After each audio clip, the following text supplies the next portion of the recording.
A Bíblia diz que a criação física revela a glória dele, não é? Até olhando para a árvore, Deus fala com a gente. Da janela do meu quarto eu consigo ver 2 araucárias, e eu gosto de ficar olhando para elas. E quantas vezes Deus já falou comigo e eu orando para a araucária, olhando para a araucária, não é? Então, Deus fala. Amém? Vamos então orar para dar ouvidos para a gente. Feche seus olhos, ore comigo. Senhor, Tu és soberano em nossas vidas, Tu és soberano neste lugar.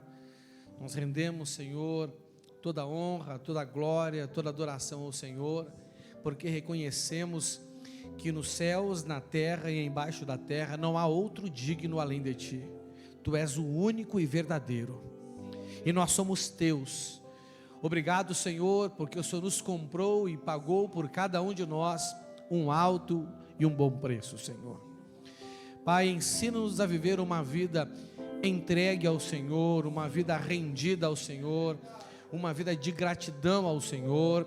Ensina-nos, Senhor, a viver o Teu reino, Senhor, e que a nossa vida seja o cumprimento profético da oração: venha o Teu reino, Pai. E que onde nós estivermos, Senhor, ali, através das nossas vidas, o Teu reino seja manifesto, Pai.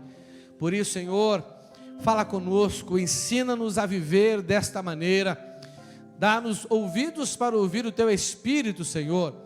Senhor, faz da Tua palavra aquela espada poderosa, eficaz, cortante, mais cortante do que espada afiada dos 2 lados, a Tua palavra viva dentro de nós, Senhor, que nos traz revelações profundas, que se tornam verdades poderosas, que nos levam a um alto nível de libertação, para que livres possamos Te servir cada dia mais.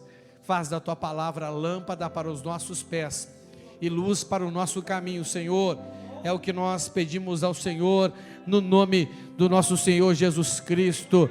Amém, amém, meus irmãos. Mais uma forte salva de palmas a Jesus.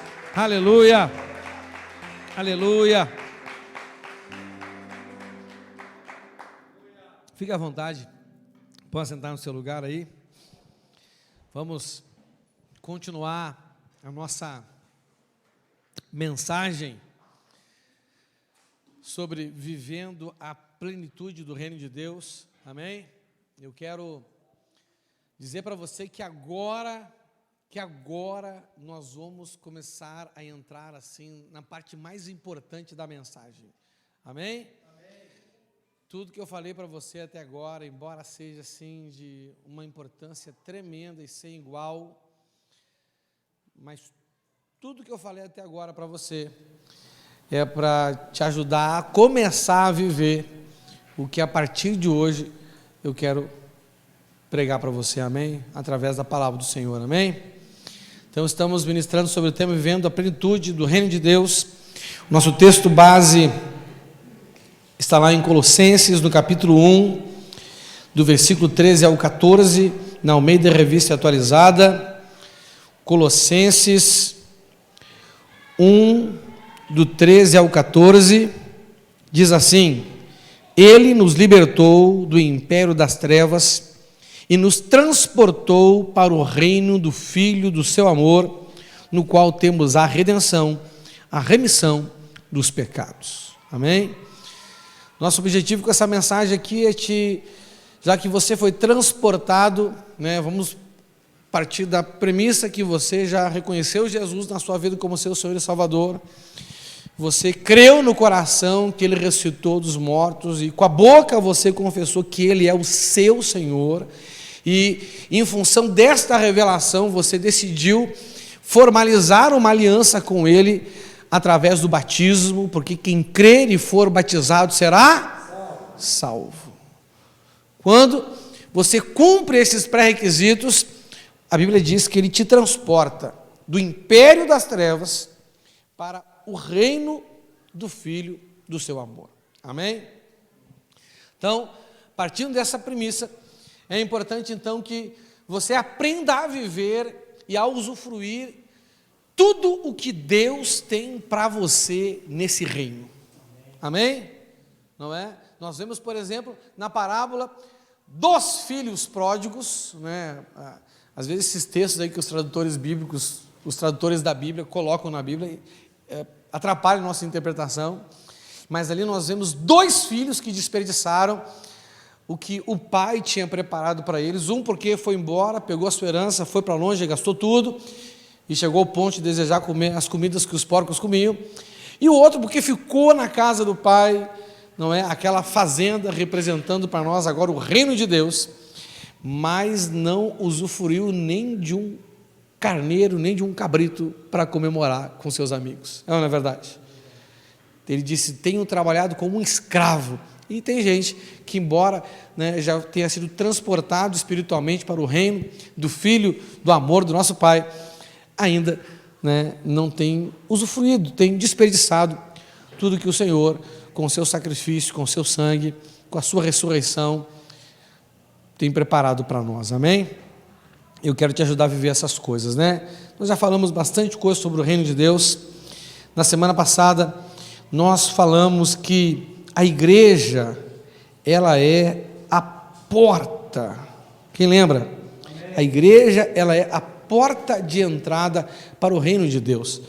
Usamos como base para isso o texto que está lá em João, no capítulo 13, versículo 5, na NTLH diz assim: Jesus disse: eu afirmo ao Senhor que isto é verdade, ninguém pode entrar no reino de Deus se não nascer da água e do Espírito. Meu irmão, me diz uma coisa: qual outro lugar no mundo que a gente tem a oportunidade de nascer na água, nascer da água e do Espírito, que não a igreja do nosso Deus vivo? Existe outra forma? Não. Então, se não existe outra forma, a igreja, ela é a porta de entrada para o reino de Deus, não é? E nós aprendemos na semana passada pelo menos 9 coisas que nós temos que deixar a igreja fazer conosco para que possamos acessar essa porta, não é?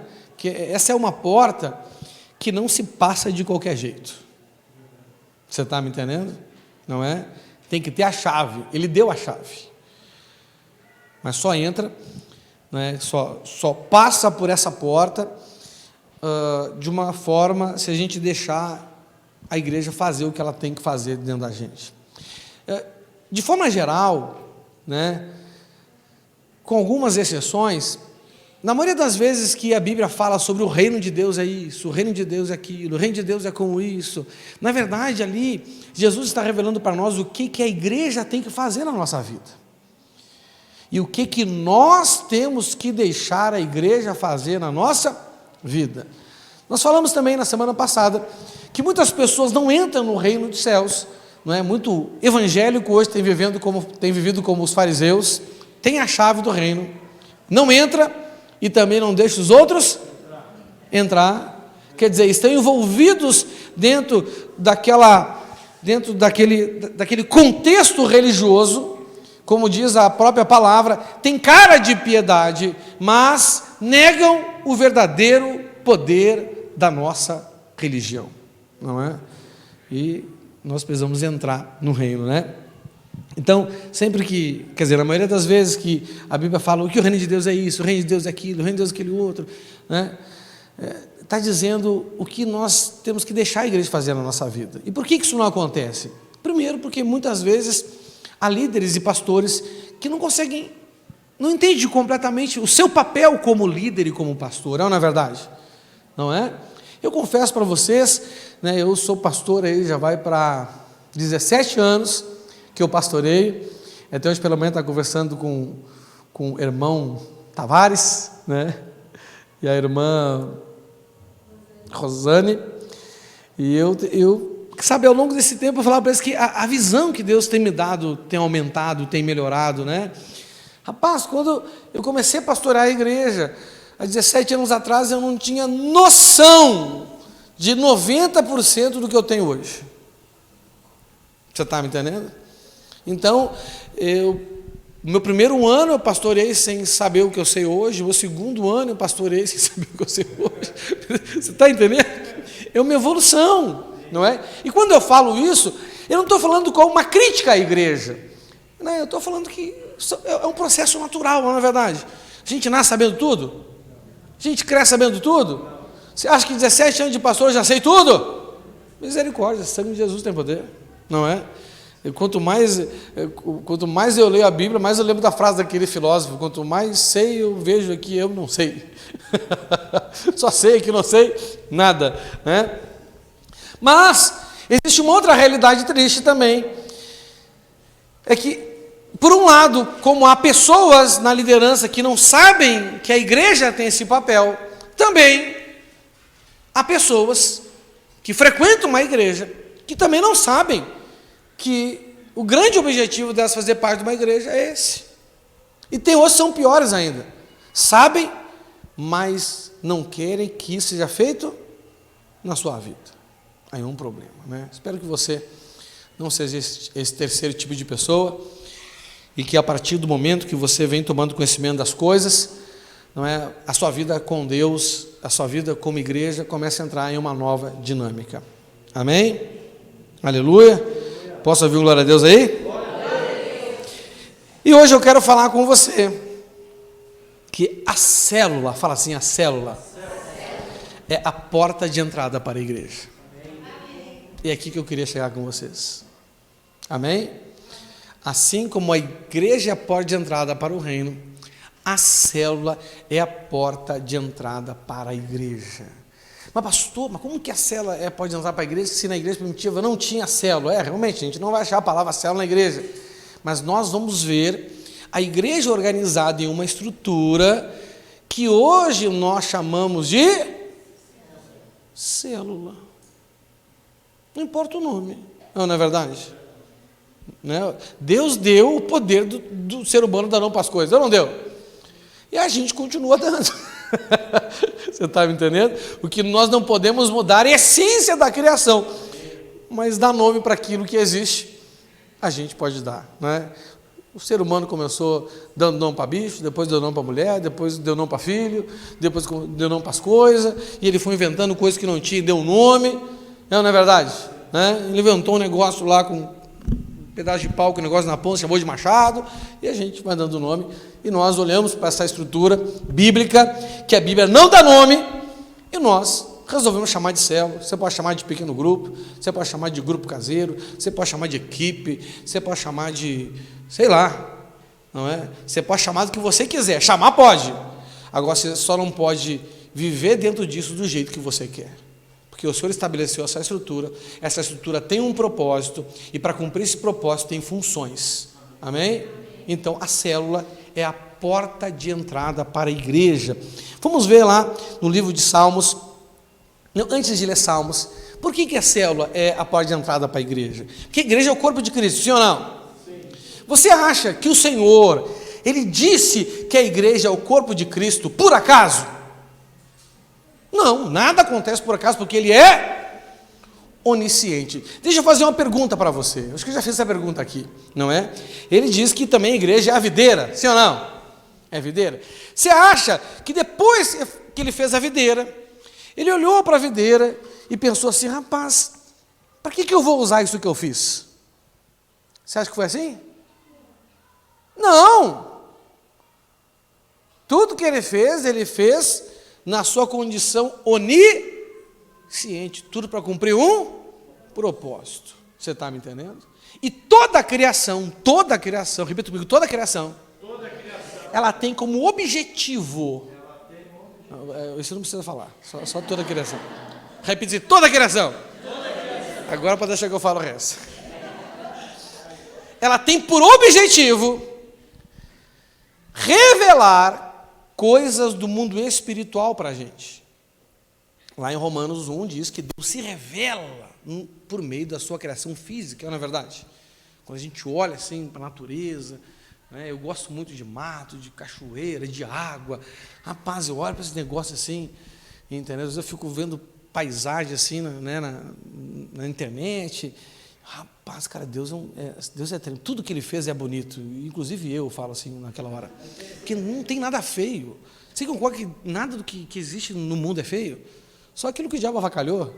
Entendeu? Só que eu já passei essa fase de ser avacalhado pelo diabo. Agora ficou só o que Deus fez. Você está me entendendo? Então, quando ele fez a videira, ele fez essa videira exatamente para poder dizer que nós, o povo de Deus, somos como uma videira. Quando ele fez o corpo humano, ele não fez o corpo humano só para bonito, não, só para botar o nosso espírito ali e depois o Espírito Santo. Não, ele queria revelar algo para nós através do conhecimento que nós temos do corpo humano. Por isso que a ciência, ela não nega a Deus, a ciência, ela nos faz discernir melhor as coisas de Deus, não é? E não sei se você sabe, mas acho que você sabe, algo que você come só se torna corpo depois que, através da célula, se torna parte do corpo. Sim ou não? Você está meio fraco, não é? Pessoa que tem hipoglicemia aí, começa a dar aquela fraqueza, aquela tremedeira. Você come uma bala, um doce, não é? Já passa por uma digestão, no caso da bala do doce, esses amidos aí, já começa na saliva mesmo, na língua, vai para o sangue, não é? Tem que passar pelo sangue, amém? Tem ou não tem? O sangue de Cristo, na verdade. O que representa o sangue de Cristo? A mensagem da cruz é morrer, como diz a canção, que ela é morrer, eu a vou proclamar, não é? E por isso que muita gente não passa pela célula, porque para chegar na célula tem que passar pelo sangue. E sangue fala de sacrifício, não é verdade? Não tem como eu tomar parte na vida dele, não é? Ou seja, no corpo dele, porque a vida está onde? Está no corpo. Não tem como eu tomar parte na vida dele se eu não passar pelo sangue. Se eu não passar por negar a mim mesmo, não é? Se eu não viver a mensagem da cruz, não é? Só toma parte na vida dele quem tomar parte na morte dele, não é verdade? Não é? Tá, não está escrito isso? Aí, ó. Então, é assim que funciona. Então, depois que, né, o alimento é digerido, depois que ele é absorvido, né, pelo sistema de absorção do nosso organismo, que na sua grande maioria é no intestino, ele vai para a corrente sanguínea, e da corrente sanguínea ele entra na célula, e quando entra na célula, esse açúcar aí, ele te dá energia, ele te dá força, não é? E aquilo que você comeu se torna carne em você, se torna osso, se torna cabelo, e no meu caso, tudo que eu como vira muita coisa menos cabelo, entendeu? E aí você já viu, né? Então, a célula é essa porta de entrada para o corpo. Se a igreja é o corpo de Cristo, aquilo que hoje nós denominamos como célula é a porta de entrada para a igreja, amém? E como é que funciona então? Não é? Através da célula eu sou integrado ao corpo, através do corpo eu sou integrado ao reino. O reino é o lugar onde as promessas de Deus se cumprem na nossa vida, e eu vou viver debaixo da justiça, da paz e da alegria do Senhor, amém? Aleluia! E o reino de Deus, nós podemos definir ele biblicamente em 3 aspectos: o reino eterno, que é o reino que sempre existiu e sempre vai existir; o reino futuro, que é quando nós seremos integrados ao reino, a criação vai ser integrada ao reino espiritual; mas o reino presente, que é o reino sendo manifesto aqui na terra. E o que é na prática o reino de Deus? É a manifestação da autoridade do Senhor. Foi-me dado todo o poder no céu e na terra. Quando eu entro debaixo da autoridade do Senhor, eu estou nesse reino dele, não é?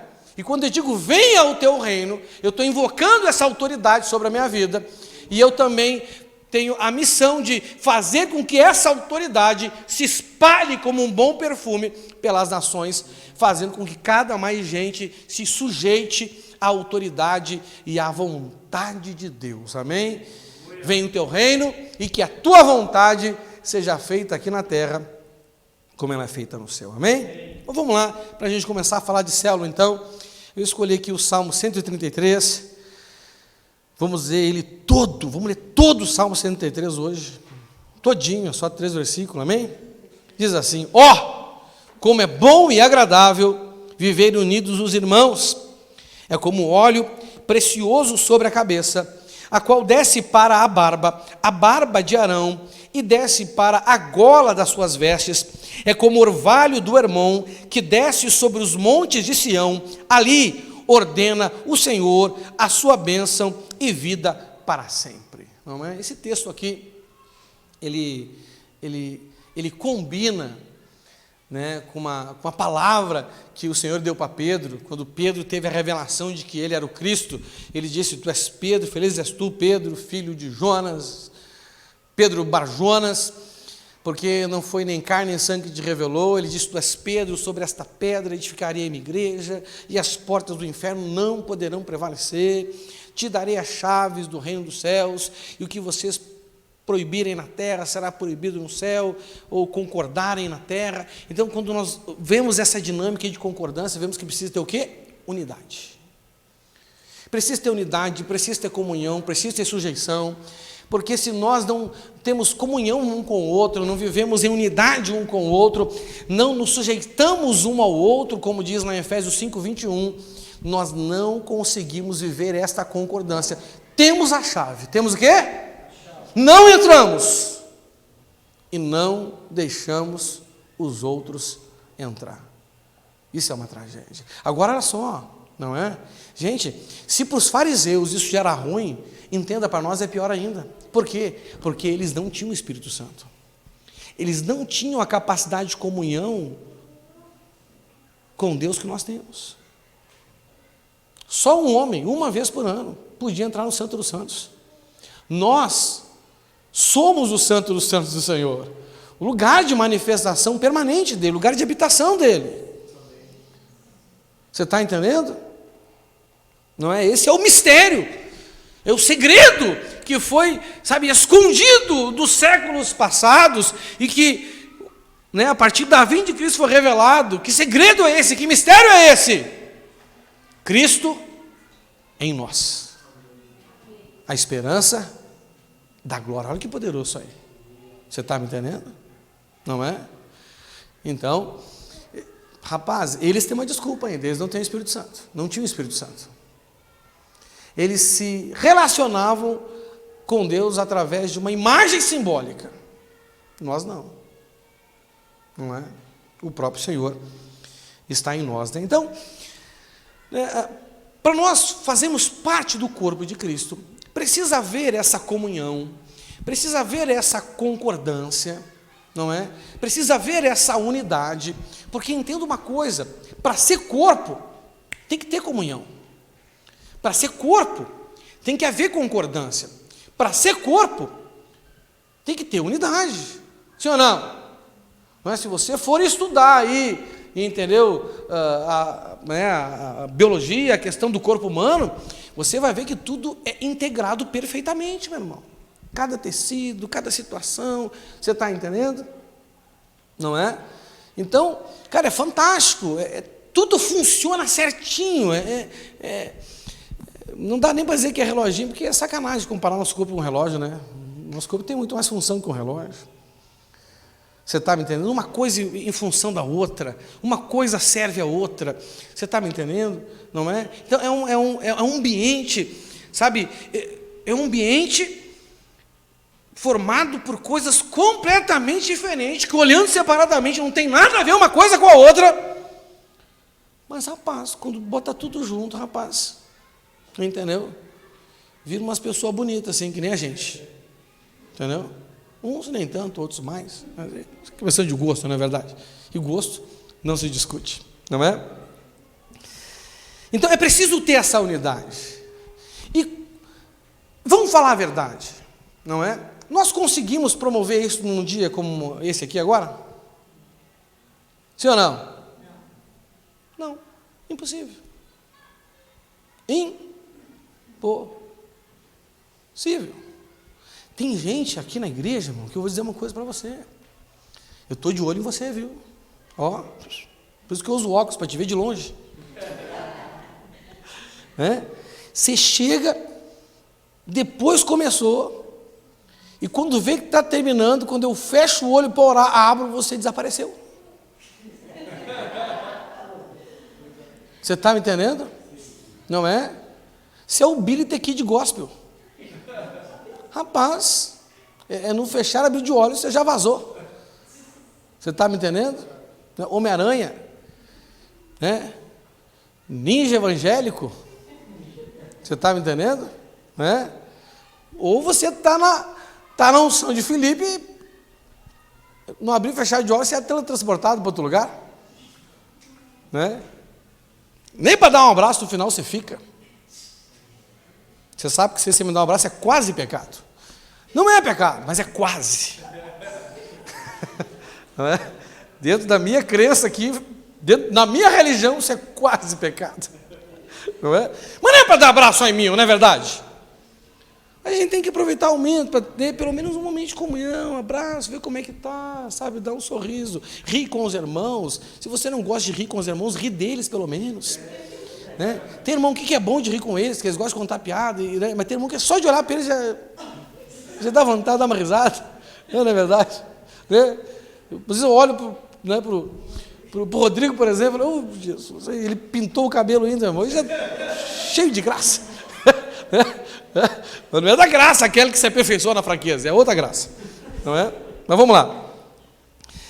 Então isso é necessário. Então, sabe, um grupo onde a gente pode desenvolver a comunhão. A partir desse grupo, nós começamos a ter comunhão com todo o corpo. Embora, às vezes, nós não vamos nos relacionar do mesmo jeito com todo mundo. Não é verdade? Por exemplo, as células do meu dedo não se relacionam do mesmo jeito que se relacionam uma com a outra com a célula da minha orelha. De vez em quando ela vai fazer uma visita. Mas logo vai embora. Você está entendendo? Não é? Mas, no final das contas, uma ajuda profundamente a outra. Porque fazem parte do mesmo corpo. Certo? Quando o meu dedo dói muito, até minha audição fica comprometida. Alguém já passou por isso? Não é? Você está concentrado na dor, nem ouve o que os outros estão dizendo. Não é? Até o ouvido está ajudando o dedo a suportar a dor. Não é? O apóstolo Paulo fala isso em 1 Coríntios 12, né? Então, somos partes diferentes do corpo, mas formamos um só corpo, né? E, gente, isso se torna cada vez mais necessário. Por quê? Porque quanto mais passa o tempo, mais é estabelecido no meio dos povos valores culturais que privilegiam o individualismo. Quando eu era criança, eu já tinha vontade de ser meio individualista. Cara, mas era mais difícil. Hoje, é muito mais fácil ser individualista. Não é verdade?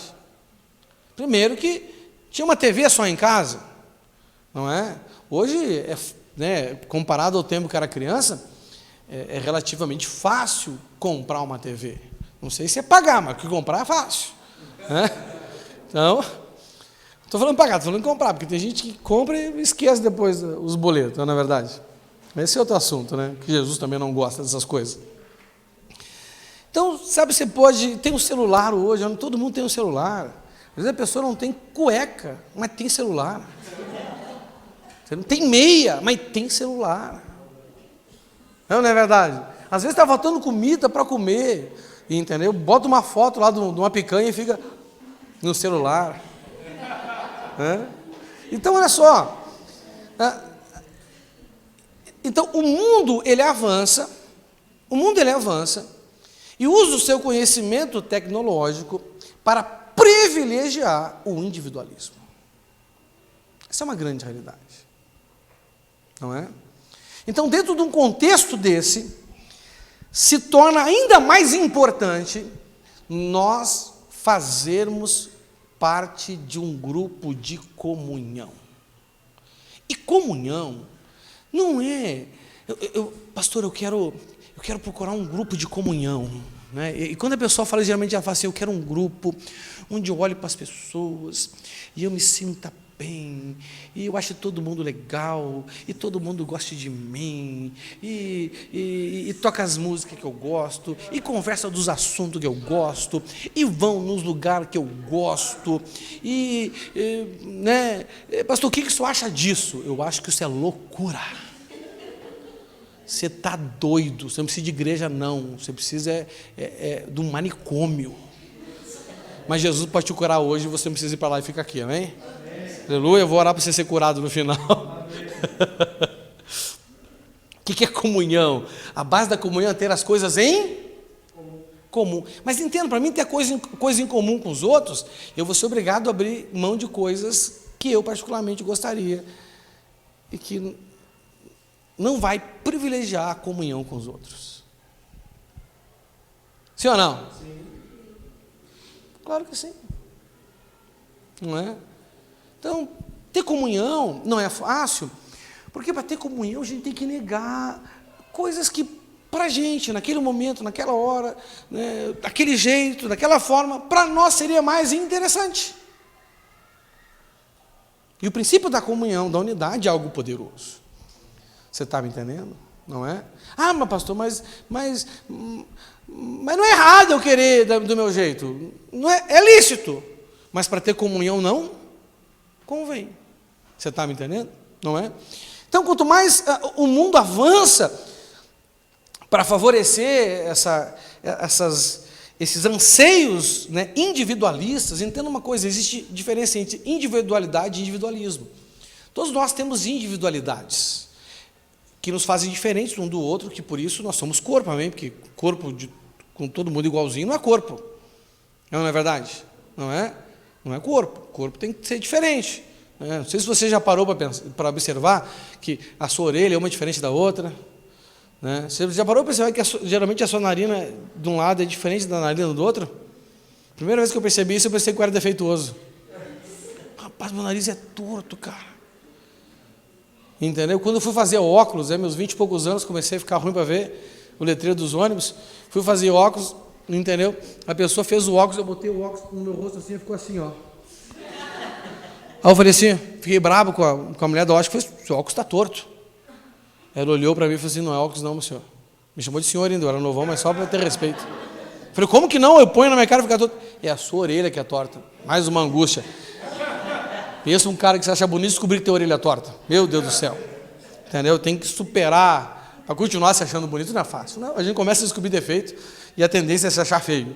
Entendeu? Pastor, pois é, missionário, eu acho o senhor feio. Você seguiu a tendência errada. Supere ela. Amém? Aleluia. Então, se torna cada vez mais importante, né? A igreja, na sua essência, ela tem no seu DNA reuniões de grande grupo e também reuniões de pequeno grupo. A igreja nasceu assim. Você está entendendo? Faz parte do DNA da igreja. O que é o DNA de um corpo, de um organismo? É aquilo que determina tudo que vai ser produzido naquele organismo, tudo que vai crescer naquele organismo e como que vai ser. Você está me entendendo? Porque quando seu pai fecundou, né, o ovócito da sua mãe virou o óvulo, e por que formou uma orelha, um nariz, um coração, uma boca, por que as estruturas do seu corpo vão sendo formadas? Porque existe um DNA que pré-determina o que vai acontecer, o que vai ser formado e como que vai ser. Quando nós não seguimos o DNA da igreja, o que se forma é um corpo defeituoso. Um corpo, como é que se diz? Um corpo deficiente. Não é verdade? Se tem um problema no DNA lá, na síndrome de tal coisa, se tem um problema no código genético, sabe, a mão não sai direito, você está me entendendo? Não é? São problemas genéticos. Tem doenças genéticas comuns, que as pessoas que nascem com um problema na boca, assim, o boca cortado, sem céu da boca, na verdade, uma síndrome dali, uma síndrome daqui, entendeu? Quer dizer, tornam o corpo de Cristo deficiente. E se nós não seguirmos esse DNA, não é? Nós não vamos conseguir que através daquilo que fazemos, o Espírito Santo, ele gere as estruturas do corpo e as funções do corpo que ele quer gerar, para que nós, de fato, sejamos não só um amontoado de gente que se reúne no domingo num lugar como esse, mas sejamos, de fato, o corpo de Cristo, a igreja do Deus vivo, a expressão do seu amor, do seu poder, da sua glória, da sua bondade e aí por diante, amém? Então, lá em Atos 5,42 diz assim, ó, eu vou ler na NTLH, Atos 5,42, diz assim, e todos os dias, no pátio do templo e de casa em casa, olha só. Então, eles viviam num contexto cultural e da dinâmica da sociedade que isso era possível, todo dia. Quando o cara não estava no templo, estava reunido com as pessoas na casa, mas eles se reuniam, todo crente daquele tempo, para ser crente, ora ele estava reunido com um grande grupo no pátio do templo, eles não tinham ainda um local aqui específico de culto cristão, então eles usavam as dependências do templo judeu, do templo, não é, de Herodes aqui, e eles se reuniam, geralmente os cristãos se reuniam debaixo do alpendre de Salomão, era um lugar coberto lá, onde eles podiam se reunir, prestar culto, depois começaram a ser perseguidos, tiveram que mudar, não é, o endereço da reunião, né? Então, mas o importante é que essa era a dinâmica, eles se reuniam num grande grupo, como nós aqui, nos reunimos aos domingos, também à sexta-feira, num grande grupo, mas nós também precisamos, para efeito de desenvolver comunhão, para efeito de desenvolvermos unidade, para efeito de podermos praticar a sujeição uns aos outros, a fim de que o Senhor ordene sobre nós bênçãos semelhantes ao orvalho que caía do Hermon e tornava aquela terra frutífera, e bênçãos semelhantes ao óleo que foi derramado sobre a cabeça de Arão e deu a ele uma capacidade sobrenatural que ele não tinha. Isso fala de recursos espirituais que nós precisamos e de recursos naturais e materiais que nós precisamos para que o Senhor ele forme, não é, faça de nós a igreja dele, o corpo de Cristo. Amém? Amém. Aleluia.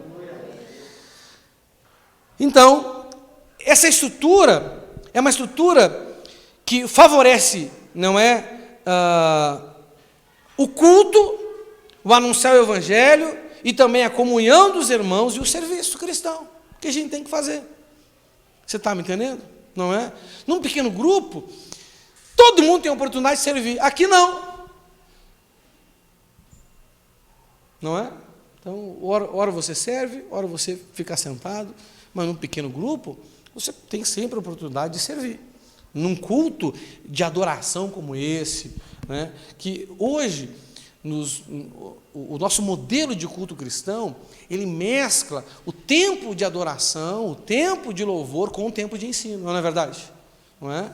Então, nós fazemos as duas coisas, 2 horas de culto, né, 1 hora, louvor e adoração, 1 hora de ensino. Esse é o nosso culto racional que nós prestamos ao Senhor, amém? Mas a igreja só cultua a Deus? Não, cultuar é a cereja do bolo, meu irmão. Tem todo o bolo ainda. Você está me entendendo? Se você está só cultuando, você vê aquele bolo maravilhoso, bonito, né? Aquele glacê top das galáxias, aquela cobertura maravilhosa. Eu gosto muito assim de nata com abacaxi, só de pensar já dá água na boca, meu Deus do céu. Sabe fazer bolo, já te dei uma dica já. Entendeu? Fica a dica.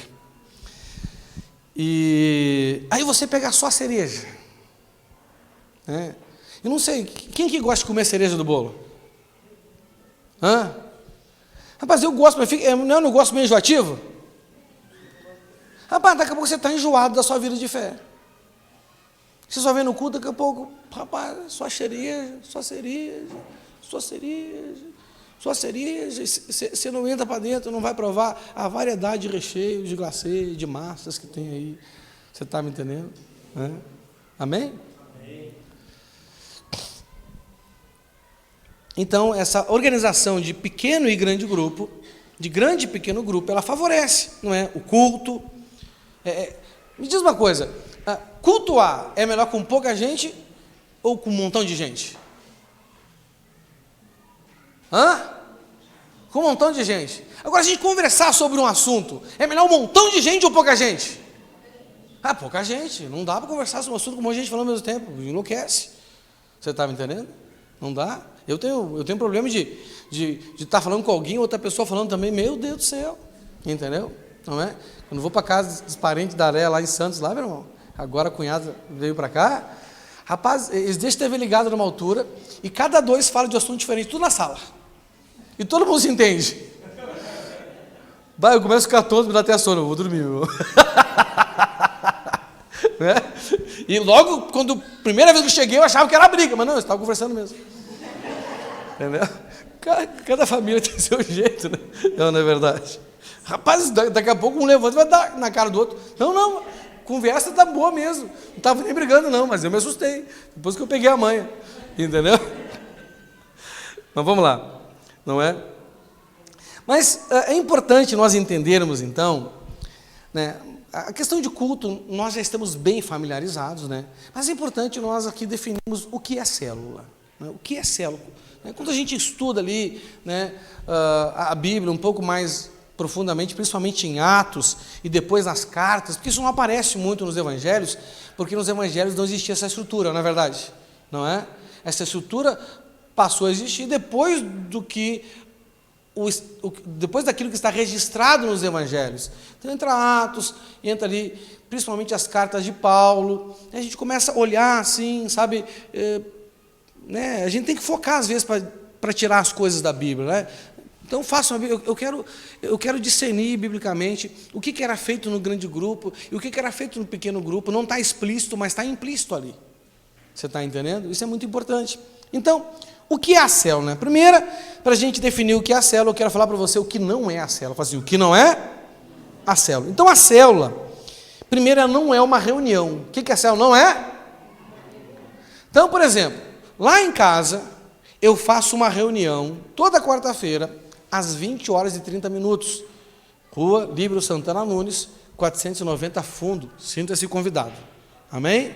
É só chegar. E como é que você chega? Chegando. Você pode chegar a pé, de carro, de Uber, de ônibus. Chega. Não sei nem dizer. Faz uma surpresa. Eu gosto de surpresa. Chega lá. Aí você fala assim, não, hoje eu vou lá na casa do missionário, porque hoje eu vou na... Está certo isso ou está errado? Célula é reunião? Célula não é reunião. Não é? Porque reunião por reunião, qual que é a melhor? Reunião do grande ou do pequeno? Quando há um louvorzão aqui, você está me dando, olha esse louvor que aconteceu hoje aqui, meu irmão. Hoje eu olhei, sabe, hoje eu cheguei a abrir o olho assim, eu olhei assim, rapaz, quem é que está tocando nessa igreja hoje? Os irmãos estão diferentes. Não sei se eu estou mais sensível, se os irmãos estão mais ungidos. Você está me entendendo? Não é? Vim até mais para frente hoje para discernir melhor. Não é? Mas, rapaz, né? Até os glória a Deus do pastor Marquinhos estava mais alto. Aí, o pastor Marquinhos é meio que o termômetro. Dependendo da altura do glória a Deus dele, eu sei como é que está o ambiente espiritual do culto. Você está entendendo? Então, célula não é uma reunião. Célula também não é um culto familiar. Né? Culto familiar é bom? Claro que é. Ô, pastor, eu queria fazer um culto familiar lá em casa, meu irmão. Rapaz, que ideia maravilhosa. Mas célula não é um culto familiar. Amém? Célula também não é um grupo para compartilhar a palavra. Embora nós façamos isso nas reuniões da célula, célula não é isso. Entendeu?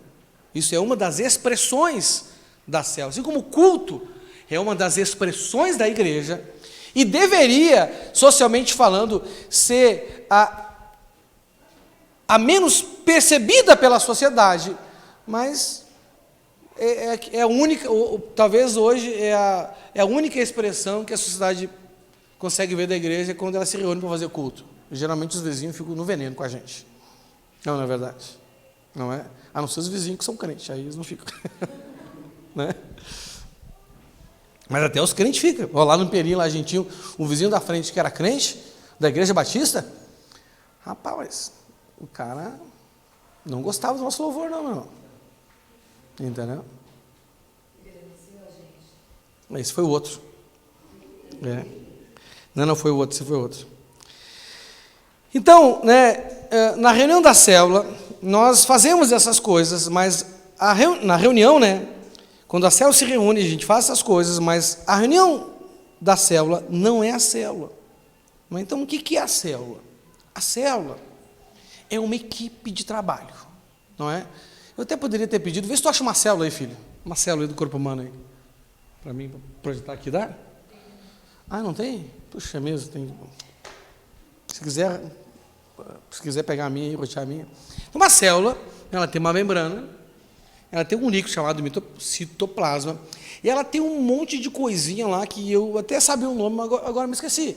Tem o núcleo, tem a mitocôndria, tem os... que mais é? Ajuda, irmã. Ajuda nós aí. Retículo endoplasmático liso, retículo endoplasmático rugoso. Como? Como é que é o nome? Ribossomo, lisossomo, fagocitose, endocitose, crentocitose. Não, isso é outra coisa. Então, são funções, né? Então, cada coisinha daquela ali da célula tem uma função. Eu gostava dessas coisas, não é? O que tal coisa faz? Ia lá eu marcar. Rapaz, eu gostava dessas coisas.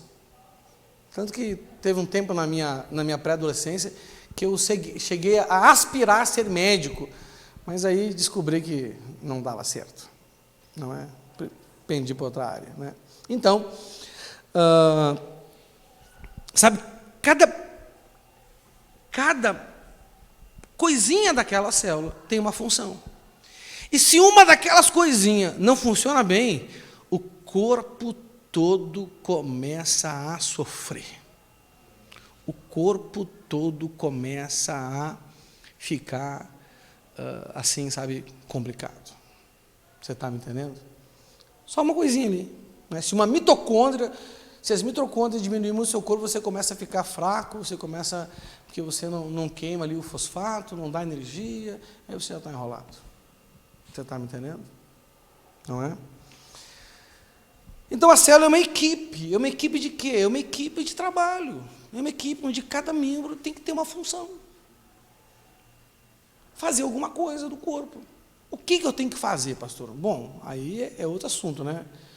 Você tem que seguir um caminho, ir orando, buscando de Deus, não é? Os seus talentos são um indício disso, um indicador disso, os dons que Deus vai te dando são indicadores disso, né? Aquilo que te entristece, aquilo que te incomoda, aquilo que te ira, aquilo que te deixa desconfortável também são indícios dessas coisas, não é? Porque Deus te fez para cumprir um propósito, amém?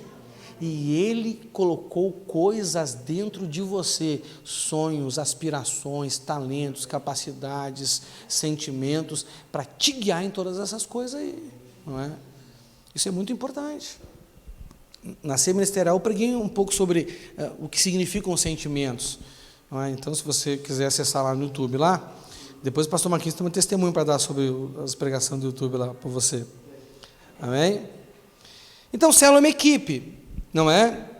E qual é a função da célula? Então, uma célula tem que ganhar. Fala assim, ganhar.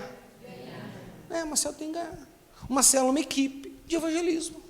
Uma célula é uma equipe para anunciar o evangelho, não é?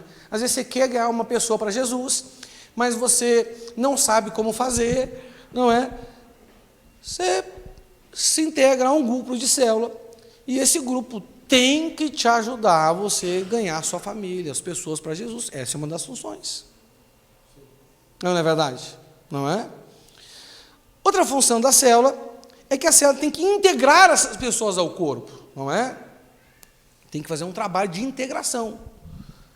A pessoa não era da célula, não era da igreja, ela começa a frequentar um ambiente onde se fala de Deus, onde os costumes são diferentes, onde os valores são diferentes, não é? Onde aquilo que era certo para lá é errado aqui, aquilo que é errado lá é certo aqui, não é verdade?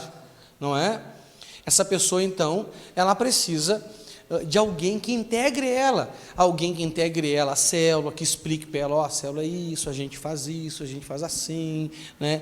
Essa pessoa também vai integrar essa pessoa ao culto, né? Não, então, o culto, vamos sentar ali, o banheiro é lá, não sei o quê, não é verdade? Não é? Para fazer a pessoa sentir a vontade no ambiente. E cada vez ela vai se integrando mais, né, com amizade, relacionamento, aquela coisa ali, né, você vai fazendo a pessoa sentir parte de algo que antes ela não fazia parte. Essa é uma outra função da célula. Outra função da célula. A célula tem que consolidar. Fala assim, consolidar. O que consolidar? É firmar as pessoas com Jesus, num relacionamento com Deus. Existem as 4 bases da consolidação. Quem lembra lá? Compromisso com com os cultos de louvor, adoração, de ensino, compromisso com os mandamentos, não é? Compromisso com pastoreio, aconselhamento, compromisso com o devocional diário. Uma pessoa que não tem, no mínimo, esses 4 compromissos, não é uma pessoa firme em Cristo. Você está entendendo? Então, como que a gente faz isso? A gente tenta fazer isso tudo aqui em 2 horas? Não dá, a gente tem que fazer um culto de 10 horas. Eu pregava 5, às das 5 a gente fazia outra coisa. Estou brincando. A célula também é um grupo de cuidado, sim ou não? A gente não tem que ajudar uns aos outros a carregar as suas pesadas cargas? A gente não tem que chorar com os que choram e se alegrar com os que se alegram? Sim ou não? Temos.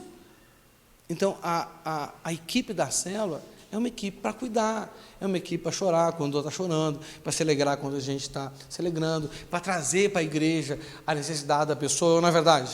Não é? Com as pessoas a gente ajuda através da célula. Você está passando uma dificuldade, através da célula, isso é identificado. Quando a célula não consegue suprir, traz para a congregação supre.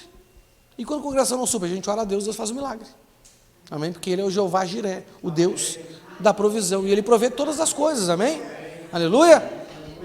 Não é? A gente faz o possível e Deus faz o impossível.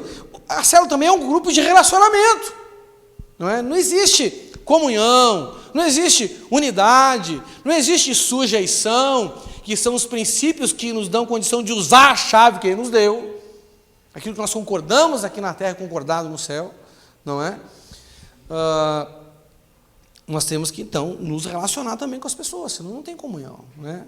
Visita, ir na casa de um, na casa do outro, convidar para ir no shopping, convidar para dar um rolê no Barigui, convidar para tomar chimarrão. E hoje o meu irmão Ivan Tavares me convidou para tomar um chimarrão. Ele mandou uma foto de chimarrão para mim e já tentou o gaúcho. Pensa, falei, nossa Deus, só, cheguei a salivar. Quando é que você pode vir aqui? Pode ser amanhã de manhã, cedinho. Tomar chimarrão tem que ser cedo, né? Porque tomar chimarrão depois do meio-dia é coisa de preguiçoso, meu irmão. Chimarrão assim tem que ser o sol nascendo, o chimarrão, a água já está chiando. É um grupo de serviço também, sim ou não? A igreja tem muita coisa para fazer, meu irmão.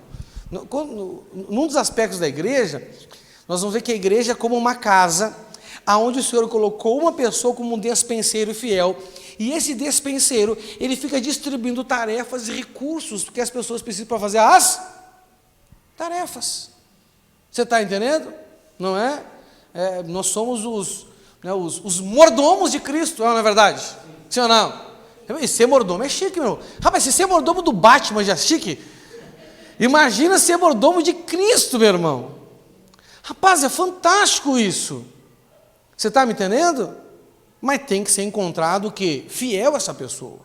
Mas se você é fiel ao Senhor, em tudo que você tem que ser fiel, o Senhor, então, Ele te torna o mordomo dele. Você vai ser o Alfred de Jeová. Já pensou, meu irmão? Rapaz, que troço fantástico, cara. Entendeu?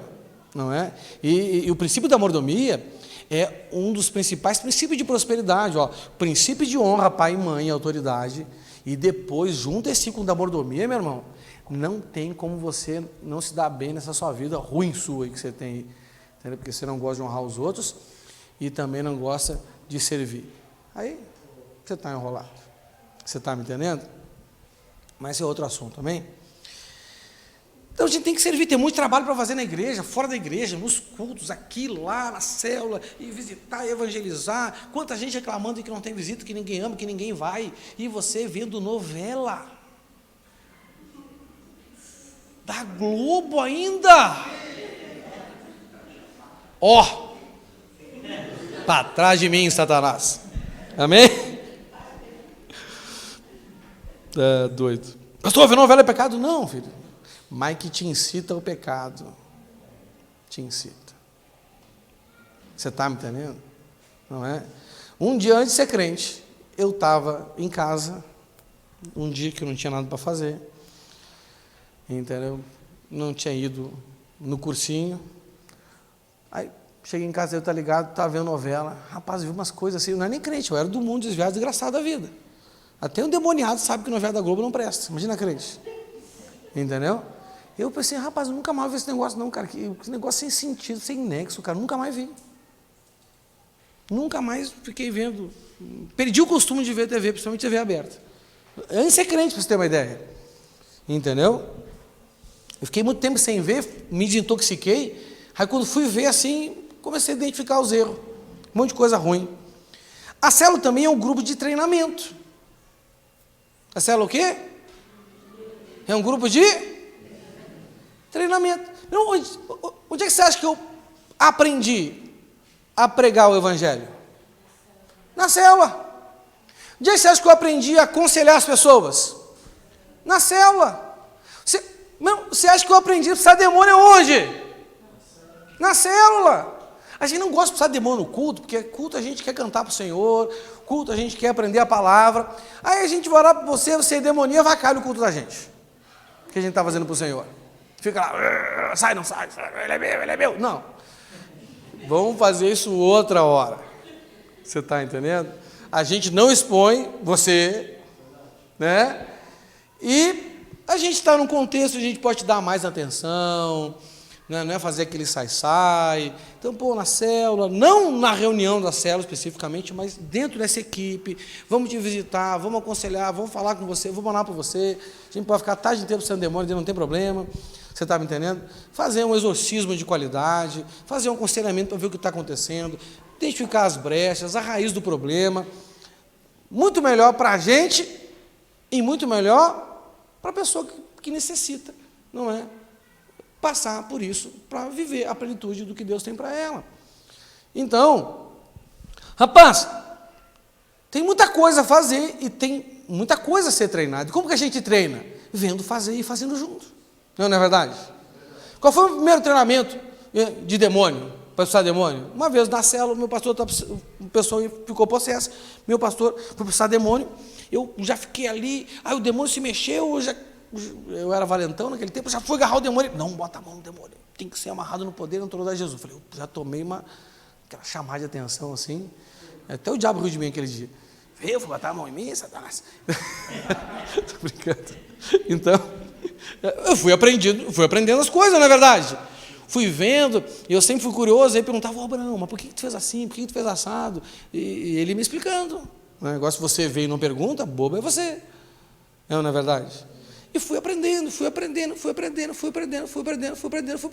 na célula. Gente, vocês não imaginam o escândalo que eu senti que eu passei quando eu vim para cá e encontrei pastor que não sabia fazer um exorcismo decente. Rapaz, como é que não sabe expulsar demônio, cara? Você está me entendendo?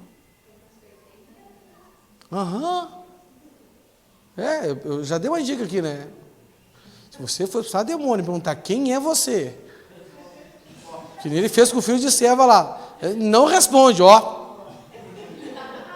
vaza, porque você está devendo.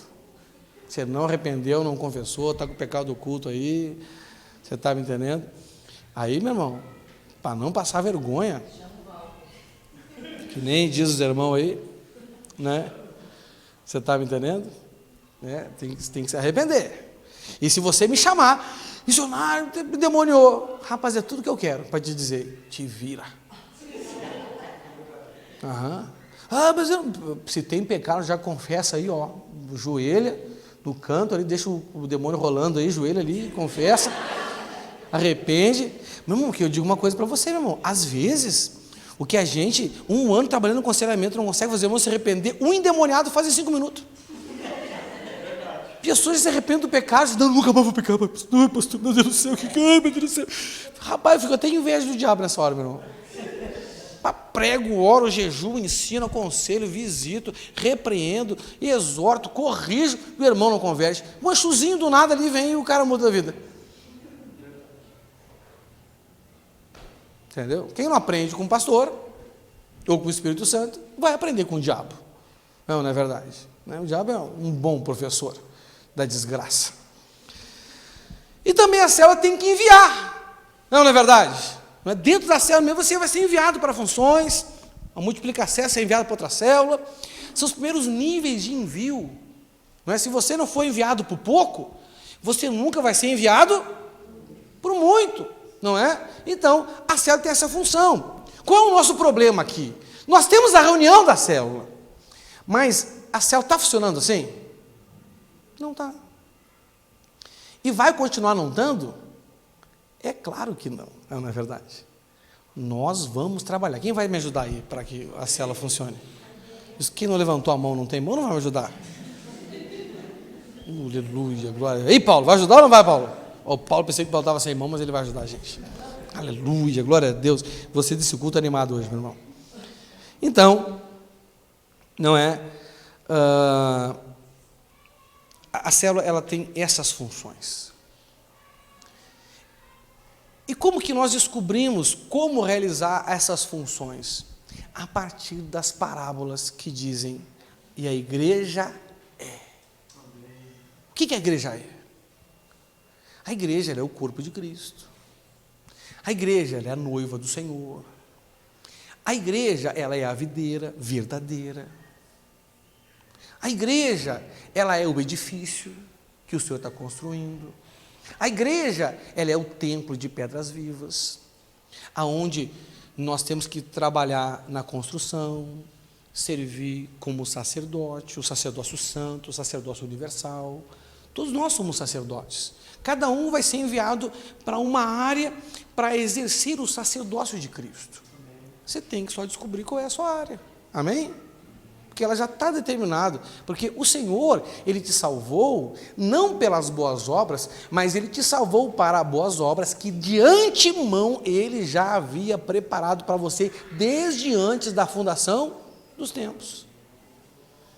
E quando você estava ainda com uma massa informe no ventre da sua mãe, aquilo que Ele tinha preparado antes da fundação dos tempos, Ele começou a escrever. Porque ali Ele escreveu os seus dias. Amém? Então já está tudo pronto, Deus não vai fazer nada, Ele já fez tudo. Tetelestai, cabe você se conectar a isso que Ele já fez para você, Ele já preparou para você. Você está entendendo? E a célula, ela tem essa função. Então, através da célula, você vai aprender a ser noiva.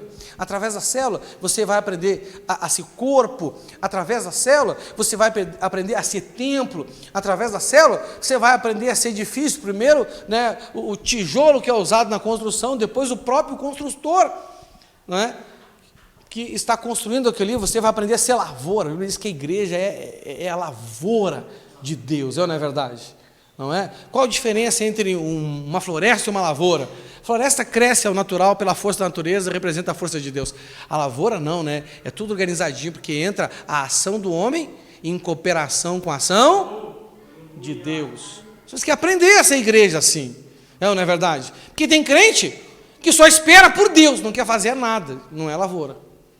E tem outro que não espera por Deus, quer fazer tudo, não ora para fazer as coisas, não pede, não espera no Senhor, não espera com paciência no Senhor, já quer sair resolvendo tudo, mete os pés pelas mãos, não é verdade? É uma parceria, você está me entendendo?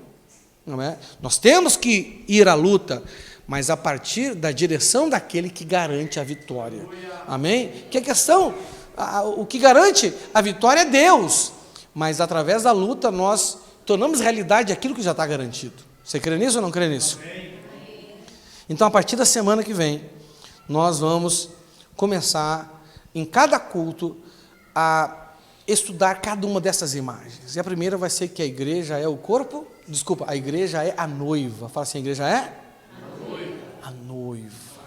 Amém? O que a Bíblia diz que a noiva, em associação com o Espírito, faz? A noiva, em associação com o Espírito, ela faz algo muito importante. A igreja, o Espírito e a noiva dizem, vem. Esse desejo pela presença de Deus na sua vida, que a gente cantou no louvor aqui, a tua presença vale mais. Se você deixar a célula te fazer noiva de Cristo, não vai ser só uma canção, não vai ser só um arrepio em dia de culto, por causa de uma música que revela uma realidade espiritual, de notas e acordes que os irmãos ali com maestria tocam, a voz bonita do maneco, não é? o back chique do último do Brian, não é? A batida no tambor do Carlos, não é? O Elvis, que não sabe tocar baixo, ele toca baixo alto. Então, meu irmão, vai ser algo poderoso na sua vida. E as suas maiores experiências com o Senhor não serão mais aqui. Serão na sua casa, quando você entra no seu quarto, fecha a porta e fala em segredo com teu pai. E o teu pai que te ouve em segredo, ele vai te recompensar. E você vai vir aqui cultuar a Deus com o coração alegre, feliz, agradecido, impactado, impressionado, surpreendido com coisas que seu olho não viu, que o seu ouvido não ouviu e que você nem imaginou que poderia acontecer. Irmãos, eu regozijo quando alguém me liga ou manda uma mensagem e fala assim: missionário, eu estava fazendo tal coisa, rapaz, aconteceu um negócio que eu nem imaginava, rapaz, eu vi, porque aquela pessoa está deixando Deus fazer na vida dela o que Ele quer fazer na vida de todo mundo. Porque o nosso Senhor, Ele é poderoso para fazer infinitamente mais do que a nossa capacidade de pedir e de imaginar, gente. Mas para isso, você tem que deixar a célula te empurrar para dentro da igreja. E você tem que deixar a igreja te empurrar para dentro do reino. Aí, meu irmão, você está no lugar onde todo o plano de Deus vai se cumprir na sua vida. Amém? Aleluia. Fique de pé no seu lugar. Vamos encerrar esse culto adorando ao Senhor.